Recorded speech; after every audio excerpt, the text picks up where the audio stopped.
Kaupa pushing new housing policy for country. United Front on reviving public works.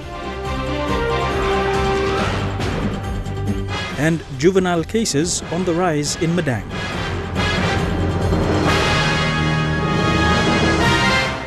This is National EMTV News with Meriba Tulo. A very good evening. Thank you for joining us for today's news half an hour earlier than usual. Members of the National Housing Policy Steering Committee met for the first time today to begin the process in developing the country's new housing policy. Housing Minister John Kaupa was present at the initial meeting and reassured the government's commitment to ensuring the policy was completed in a timely manner. This will provide guidelines to deal with housing issues, especially in major centres. With access to proper housing continuing to be a challenge, especially in urban areas, there is a move by government to now have a plan in place to address this critical shortage. We can come up with a strategy, a policy that is more workable and suitable for all Papua New Guineans in terms of housing. Housing and Urbanization Minister John Kaupa was present at the first meeting of the National Housing Policy Steering Committee. This committee, made up of representatives from the agencies under his ministry, as well as from National Planning, Treasury and Department of Implementation and Rural Development. The members of the committee were challenged to ensure that a sound policy for housing was in place, which could be useful in the years ahead. We must come up with a housing policy for our public servants, our private companies' employees, our informal people, and all Papua New Guineans. They are entitled to a house. 23 years, this National Housing Corporation policies has never been reviewed. And as the Minister, I've seen that it's about time. And we must move towards 2050. If the National Housing Policy is developed, it will be the first major policy paper in addressing housing in over 23 years, which, according to Minister Kaupa, is long overdue. The National Capital District Commission's Physical Planning Division has launched its Urban Development Plan. The plan aims at modernizing Port Moresby into a model city for the Pacific region. Governor Paus Pakop says Port Moresby must become the city of choice, calling for cooperation among stakeholders and a progressive change in city residents' behavior. Port Moresby is surrounded by fast-developing cities. As a result, National Capital District has come up with a 15-year urban development plan for Port Moresby. National Capital District Governor Paus Pakop says his vision is to have Port Moresby as the leading city in the region. He said for 42 years, Port Moresby have been developing without a plan, and today the city is playing catch-up. Mr. Pakop said political stability also contributes to the city's development, and people must learn to understand that. He said with the 15-year development plan, Port Moresby is going to be a model city where people would want to live by choice. We are the capital city, so we must become the model in which our people can see and say, oh, Port Moresby is a better place. It's got quality life. The environment, physical environment, social environment is good. We want to live there. We want to raise our family there. We want to build a future there. The NCD plan, among many things, will look at transforming all settlements into suburbs, modernizing urban villages, and most importantly, creating a safe environment for residents. Stacey Yellow, National EMTV News. The Ministers for Planning and Works have indicated a possible shift in government policy that could revive road maintenance systems that existed until the 1990s. National Planning Minister Richard Maru said today he and Works Minister Michael Nally will be putting together a parliamentary submission to take that policy route. Maru will also be reviewing the donor programs, so there is a coordinated approach. Today, when the Works Department took possession of 48 pieces of equipment from the Japanese government, it was well received. The occasion was marked by the presence of the Japanese ambassador, Satosha Nakajima, Planning Minister Richard Maru, and the Works Minister Michael Nally. The high-powered delegation marking a possible shift in road maintenance policy for the government. Because I want to make some very strong statements today. For Richard Maru, he's looking at the possibility of having a core road maintenance team managed and operated by the Works Department. I think the time has come for a review of the decision to leave maintenance in all our district roads and provincial roads to the private sector and private contractors. For one, it's very expensive. It's much more expensive than the government doing it. Number two, most roads have gone bush over the last 30 years. So how was it that they were maintained prior to a decision like that coming? In the 1990s, under a World Bank Structural Adjustment Program, the government agreed to relinquish the construction and maintenance functions of the Works Department and focus solely on regulation and supervision. It was a decision that effectively destroyed the road transport network and agriculture. And if we can reduce cost by half or a third in doing the same thing, it only makes sense for the government to go for the cheaper cost option, because then we can deliver more value to the people. Works Minister Michael Nally generally agrees with Mr. Maru. Both ministers want to see rural roads constructed and maintained by the Works Department. But Nally is also mindful of the impact the shift could have on the private sector. If we try to go full scale like we used to do before, we might put the industry, put them out of business. At least 70% of the work can go to the contractors. But both men have indicated they will put together a submission that incorporates their plans. Scott Waide, National MTV News, Leh. The University of Natural Resources and Environment has a new university council. The council was appointed by the NEC 2 weeks ago following ongoing student boycott that demanded the government appoint a new one. Higher Education Minister Pilani Ningi was at the Wudal campus on Tuesday, where he met with the new council members and outlined management policies. This is the first time that the Higher Education Minister Pilani Ningi visited the University of Natural Resources and Environment after being sworn in as the Minister for Higher Education, Research, Science and Technology. Since taking office, Mr. Ninigi was put to task, first and foremost, to appoint a new council member for the University of Natural Resources and Environment. On Tuesday, the Higher Education Minister was at UNRI, where he met with the new council members. A team is ministry appointed to manage the university.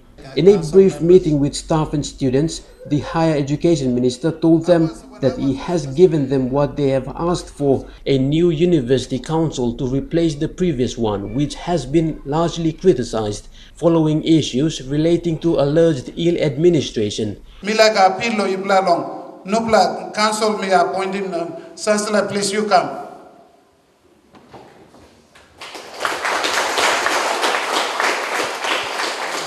I give you a chancellor here with his own team. They have their own weaknesses, but please work on them all. The PNG University of Natural Resources and Environment has been a hive of student boycotts that happened consecutively for 3 years. In a list of demands presented in the form of petitions to the government during their boycotts, the students demanded a new university council to be appointed. In line in 2015, we managed to remove the former vice chancellor. Up till council was also one of the main topic during our past student unrest in 2015. Up till this year. After almost 4 years of simmering discontented students and staff, their concerns have finally been answered. While there will be more challenges to come in the coming months, the students and staff believe the appointment of the new council is only a start for many good things to come, and most importantly, to restore the repute of the university as one of the leading agriculture institutions in the Pacific region. There's a lot of work to do. We've got a great new council. I'm really excited to meet Ken as the new Chancellor.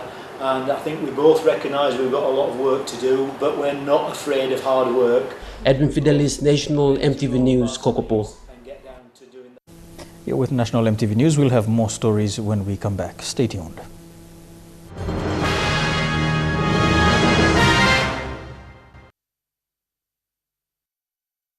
Welcome back to National MTV News. Investigations have begun into the attempted carjacking of an expatriate family at Sogeri last weekend.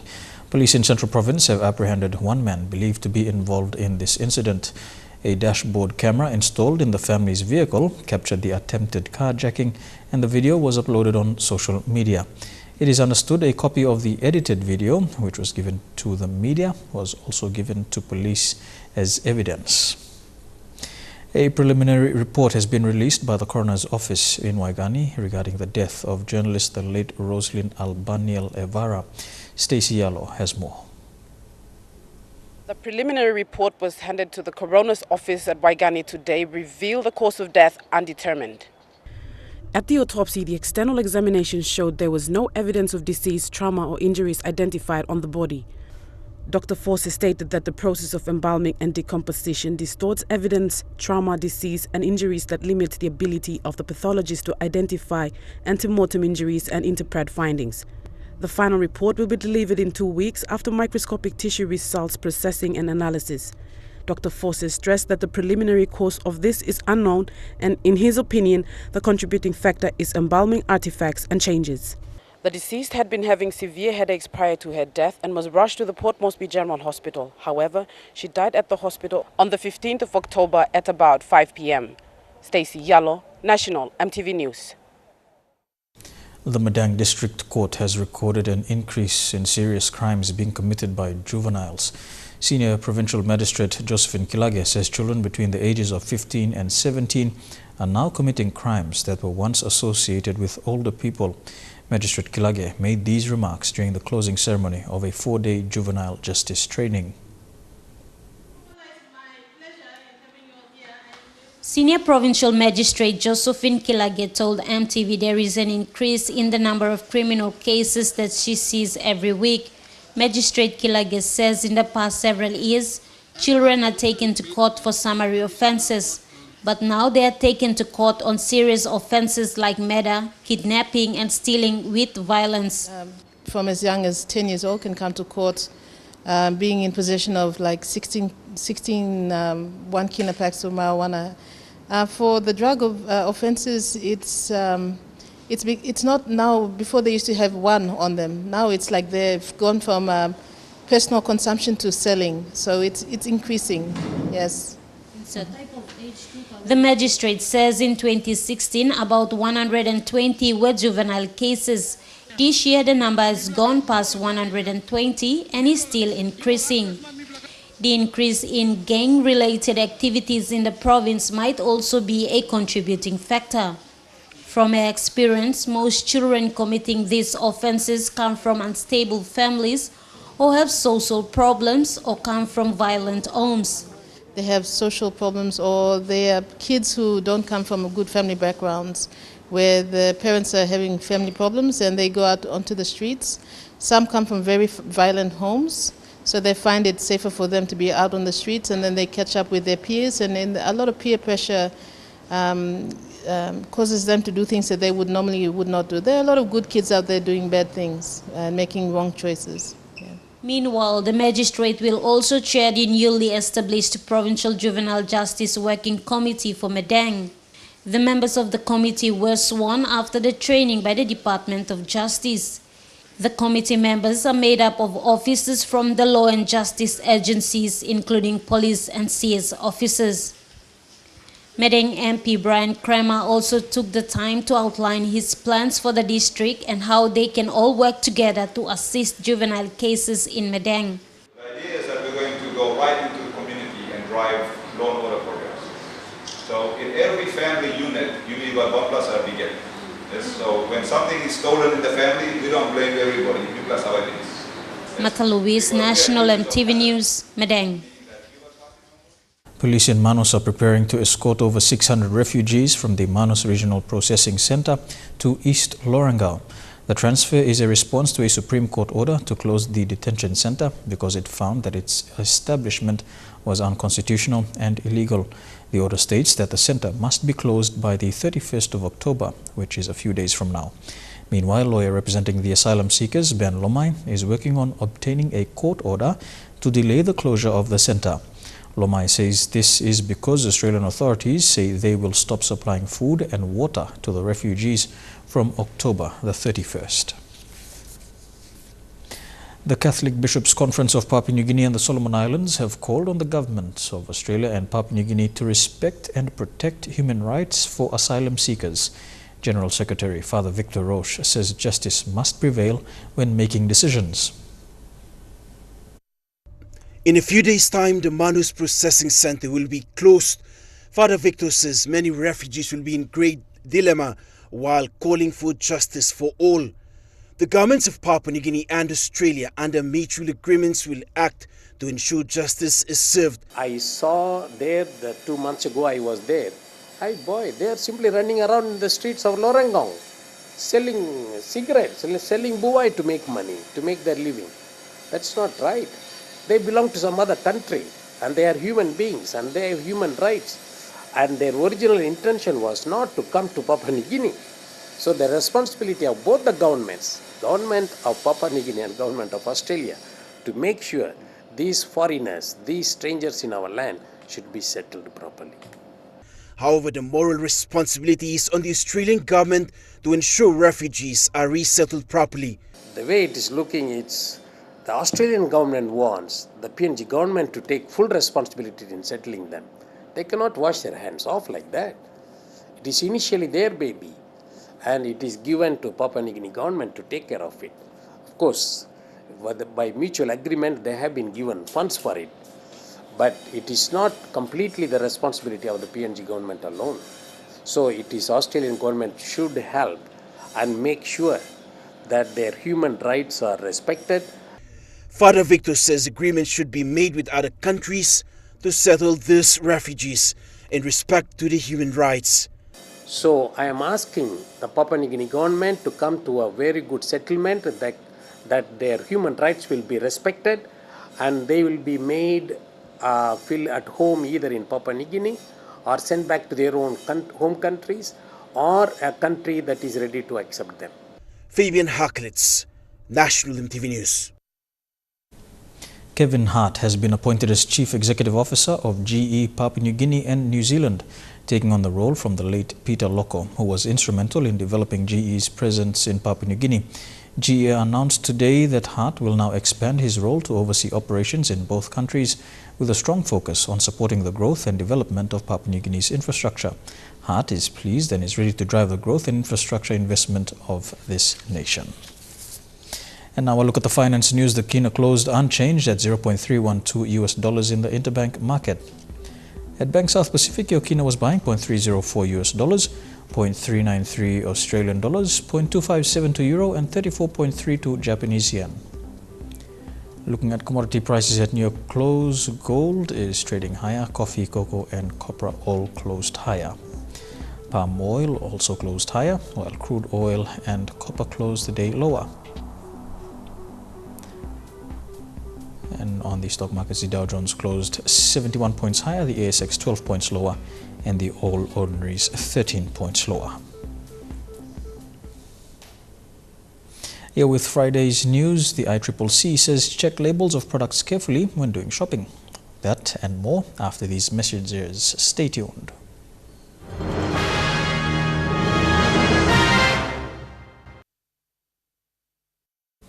Welcome back to the news. Busu Secondary School in Lae has only received tuition fee-free payments for 3 quarters and is yet to receive payment for the last quarter. School Principal George Noble said the school pays more than 20,000 kina for water bills each month. He presented the school's report today at the 11th grade 12 graduation ceremony of Busu Secondary. With the limited resources we have, more than 200 students graduated today. The school has been operating with 30,000 kina from the Provincial Education Division, 500,000 kina from project fees paid by parents, and only 870,000 kina from tuition fee-free funds. The school is yet to receive the last payment of its TFF funds. If TFF money is not there, by week 7 or week 6 or week 7, I don't think we can continue up to week 10 of this term. Busu Secondary School has 1,425 students attending. 691 are girls and there are 40 teachers teaching at the school. Today, the school witnessed its 11th grade 12 graduation ceremony with more than 200 grade 12 students graduating. Also present to congratulate the students was member for late John Rosso. You are unique. You choose your own destiny. Suppose you less money, you play cards, but you start with less money play cards. You live on drink beer, you'll end up in the wrong side of life. You work hard, but you come up with little money. It's very important. Nothing is free in this world. The school principal says the school still needs to upgrade its infrastructure, including proper fencing for the girls' dormitory. Busu Secondary School is aiming for a school of excellence and to be one of the top 10 in the country. Noble says students who wish to transfer into the school will have to sit for an entry test and have to score 90% of marks in order to enroll. Julie Badui Owa, National EMTV News, Leh. The private sector continues to be the main driver of the agriculture sector, but there is more that can be done to improve the impact of agriculture to the people of Papua New Guinea. With agriculture a priority for the national government, the Agriculture Department has embarked on hosting the country's inaugural Agriculture Summit. The agriculture sector plays an integral part of the lives of Papua New Guineans. According to the Agriculture Department, 85% of the country's population is involved in agriculture, either in the subsistence or commercial form. Whilst the government through the commodity boards and agencies strive to provide opportunities for farmers, the private sector is the main driver in commercial agriculture in Papua New Guinea. With this in mind, the Department of Agriculture and Livestock will be bringing together representatives from both the public and private sector for the inaugural National Agriculture Summit. This will take place in November. It's very encouraging, and I'm really happy as a minister to see the kind of support that's coming from the private sector. So we just need to build on that, strengthen that, and move forward to grow the agriculture sector. With the theme, Unlocking the Economic Power of Agriculture to Sustainably Grow Our Economy, the summit is an avenue to share ideas, but more importantly, have the government hear what the private sector has to say about what the government needs to do in order to support the agriculture sector going forward. I would like to at this juncture thank the private sector, in particular Mr. Bennett Maladina, for taking the leadership because he chairs the private sector committee, and we've been working very well together. After all, this is for our country and our people. Despite the summit being 3 weeks away, already there has been immense support, with the private sector showing their support in a big way. Private sector are the drivers in the engine room of the economy of this country. And so we are very encouraged certainly by this government, the O'Neill able government, to focus their policy on agriculture. In the private sector, happy to participate and also talk with the government in this open forum, have a proper dialogue with the government, and tell the government what the issues are affecting our business, investment, how we want to contribute to nation building. And so I think it's very important that this summit will lead to much better engagement, certainly from government and the private sector. Kairukuhiri MP Peter Isoaimo has commended key stakeholders and donor partners who are delivering key development projects in the Kairukuhiri district. Mr. Isoaimo says MPs must not rely on DSIP funds but work in partnership with development partners to push for better development within districts. The MP was speaking during a water project launch in Berena this week. Since taking office in 2014, MP Isoaimo says a total of 9 million kina in DSIP funds is still owed to the district. To this day, the national government still owes us money to the tune of about 9 million kina.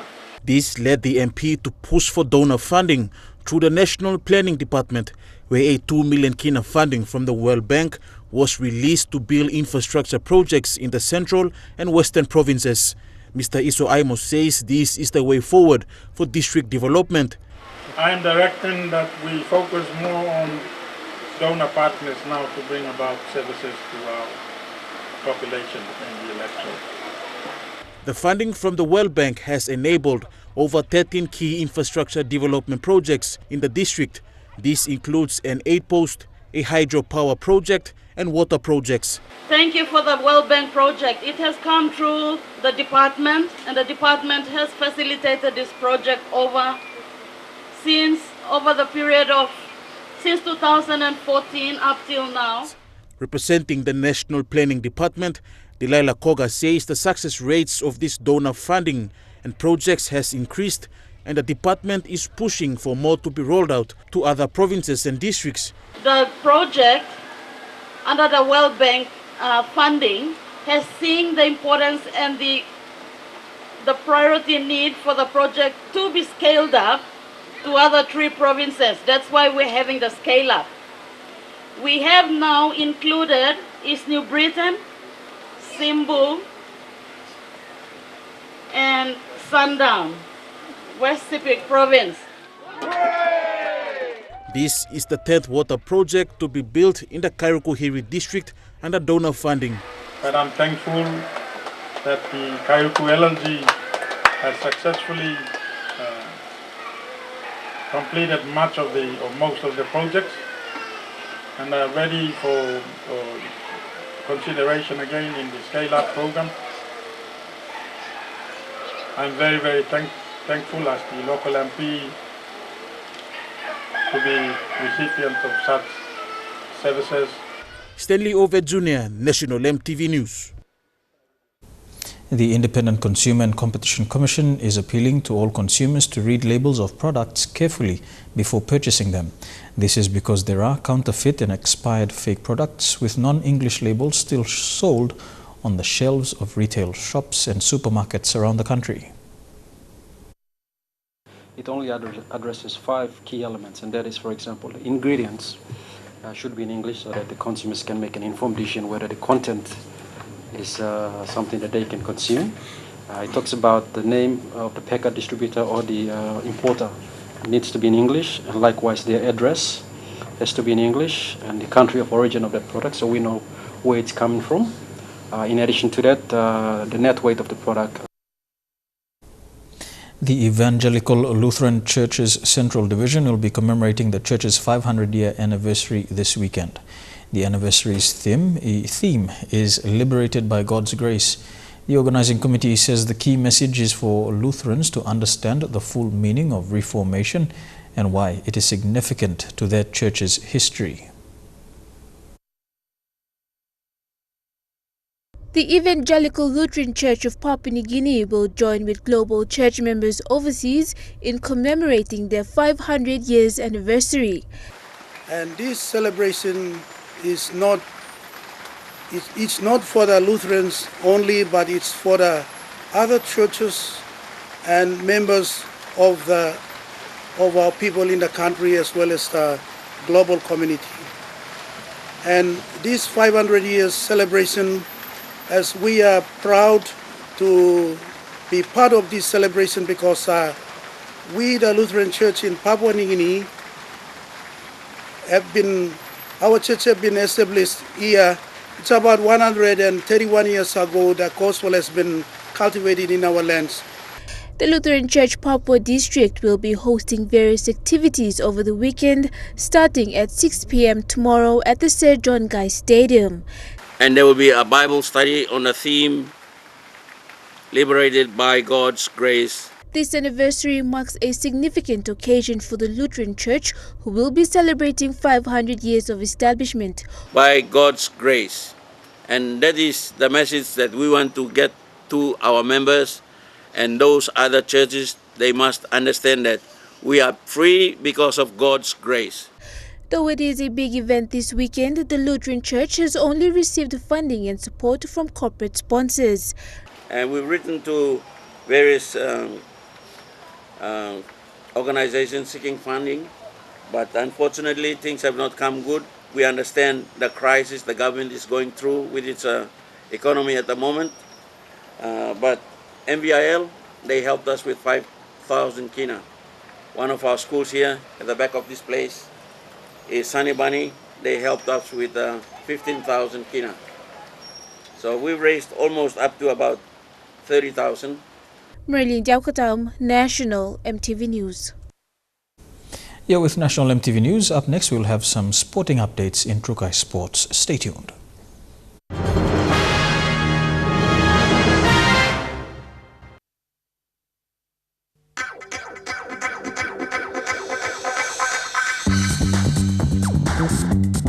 Trukai Sports.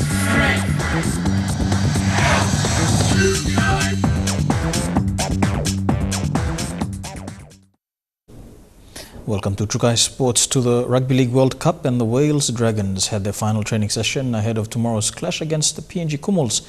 No injury concerns for the visitors this afternoon as the team went through some drills and kicking practice. Wales will face host the PNG Kumuls at the National Football Stadium tomorrow. And still on that match for Papua New Guinea, Rod Griffin has been ruled out of the opener against Wales. Willie Minoga has been named in his place. The team is still waiting reports from the doctors regarding Griffin's state. Willie Minoga has played in the highest level before and is coach Michael Marum's first choice to replace Griffin. There was speculation of vice-captain Aseboas not able to play in the first match. This has all changed after he showed positive signs at yesterday's training session. This will be a big game for the Kumuls, playing their first ever World Cup match on home soil. With 3 big games ahead of the Kumuls, they hope to get off to a positive start, with pressure mounting from fans all across Papua New Guinea. The Rugby League World Cup starts off tonight with the first match to be played between England and Australia in Melbourne. Elijah Levet, National EMTV Sports. And don't go anywhere, we'll have more of Trukai Sports after these messages. Stay tuned.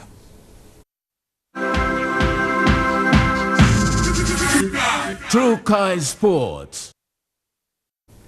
Welcome back to Trukai Sports. Sports for Peace is the theme for this week's sports tournament hosted by the Hagogohe constituency on Buka Island. Member for Hagogohe, Robert Hamal Sawa, told MTV Sports the games are in preparation for the big reconciliation ceremony this coming Sunday. All parties will unite to end their differences and walk the pathway to peace in preparation for the 2019 referendum. Sports has been used as a tool for peace and reconciliation on Bougainville following the civil war on the island. To cricket now, and the Papua New Guinea national cricket team received a courtesy visit from former NRL Brisbane Bronco player Wendell Saylor during training. A cricket follower himself, the dual international rugby great did not hesitate when a ball was handed to him to test out his bowling skills. When you are ready.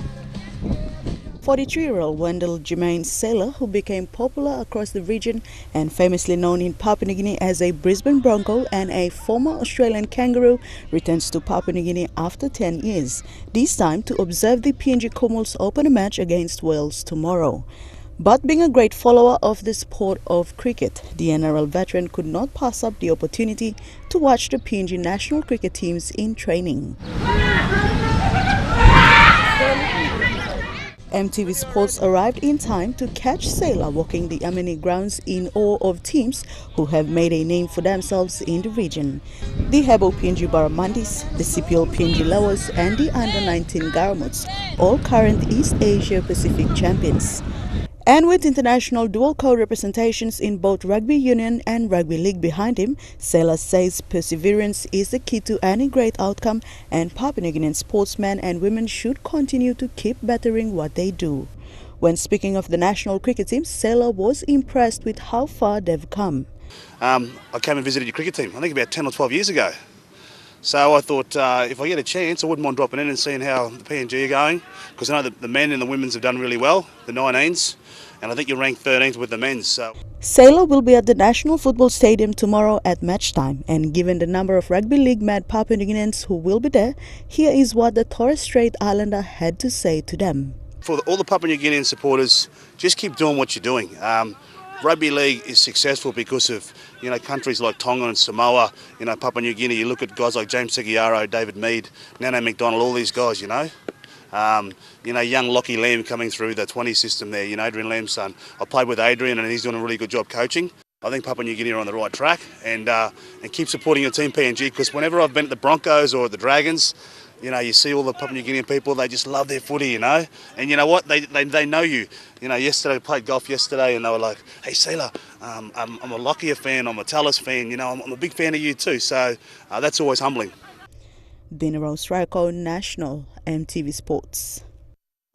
And that ends Trukai Sports. Up next, the weather details for your weekend. Trukai Sports.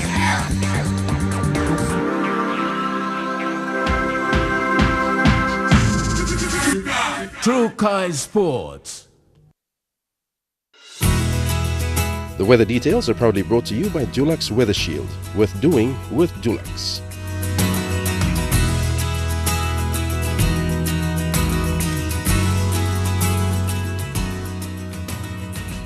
A look at the weather forecast for the next 24 hours in the southern region. Showers expected in Alotau and Popondetta, rain and showers in Kerma, thunderstorms in Daru, a shower or two for Port Moresby.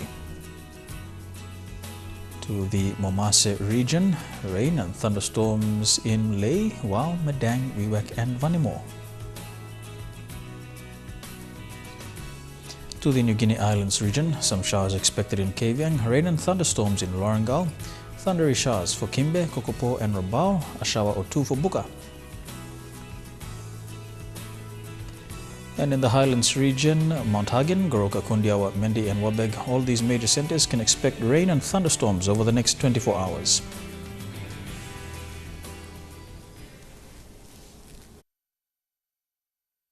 The weather details are proudly brought to you by Dulux Weather Shield. Worth doing with Dulux. And before we go, a quick look at our stories making headlines this evening. John Kaupa pushing new housing policy for Papua New Guinea, United Front on reviving public works, and juvenile cases on the rise in Madang. And that's the news, sport and weather for today, Friday, the 27th of October 2017. On the 2017 Rugby League World Cup, we have Australia taking on England right after the news this evening. From the entire news team, have a safe weekend.